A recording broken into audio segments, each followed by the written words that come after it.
And y'all want to know what that job is? That job is the job of God ruling the world that He created. Ruling the world. There ain't no job more difficult than the job of ruling this entire universe.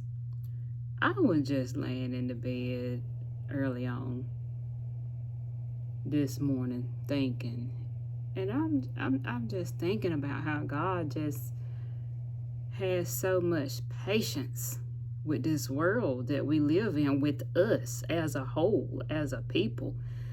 I mean, you got a world full of diverse people, so many different personalities, so many different attitudes, so many different behaviors, so many different ways of doing things, saying things, so many different ways of living, so many different opinions, complaining, ungratefulness. You got so much in this world, so much evilness, domestic violence, um, people doing what they think they're doing stuff in secret, but God sees everything. It's just so much going on. Ain't no way in this world I would want that job.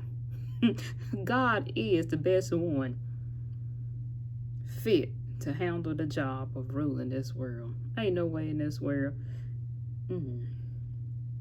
And that reminded me of Noah's Ark when he, told Noah to get ready to build the ark and prepare, because he was just going to wipe the slate clean, and that's what he did.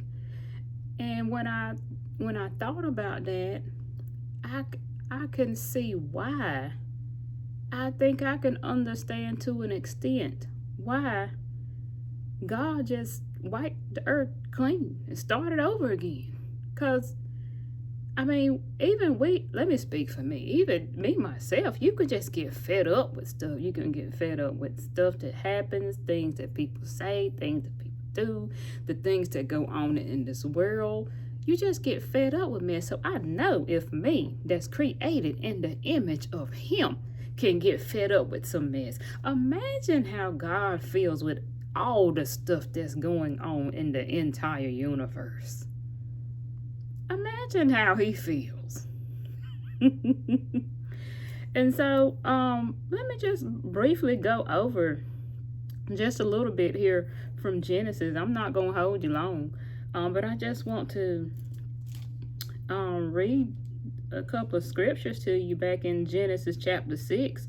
Go read it for yourself. The story of Noah and the flood.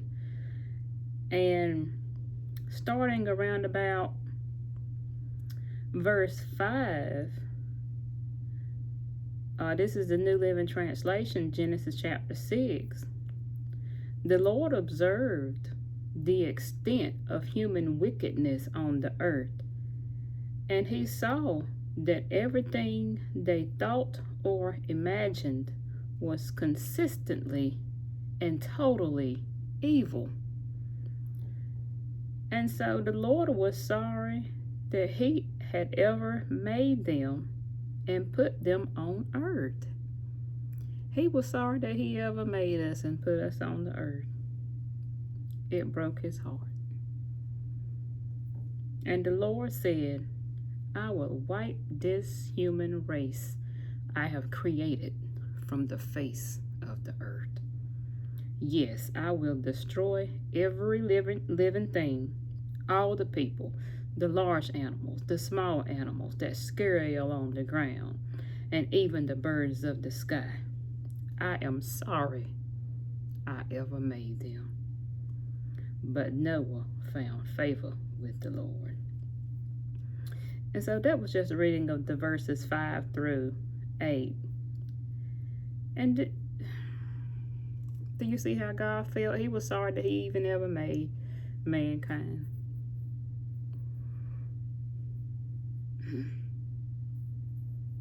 Imagine how He feels today with all the stuff going on in the world now.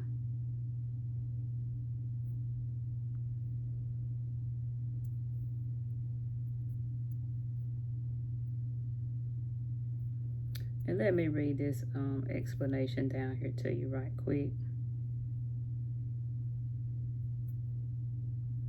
The people's sin grieved God. Our sins break God's heart as much as sin did back in Noah's day. Noah, however, pleased God, although he was far from perfect. We can follow Noah's example and find favor with the Lord in spite of the sin that surrounds us. Saying that Noah was righteous and blameless does not mean that he never sinned. Rather, it means that Noah wholeheartedly loved and obeyed God.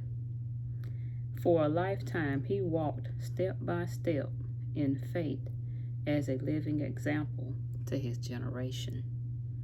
We live in a world filled with evil. Are we influencing others or being influenced by them?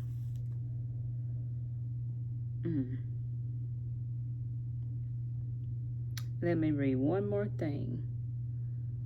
Let me back up a bit. In those verses I just read, does that mean that God regretted creating humanity? Was he admitting that he made a mistake? No, God does not change his mind. Instead, he was expressing sorrow for what the people had done to themselves, as a parent might express sorrow over a rebellious child. God was sorry that the people chose sin and death instead of a relationship with him.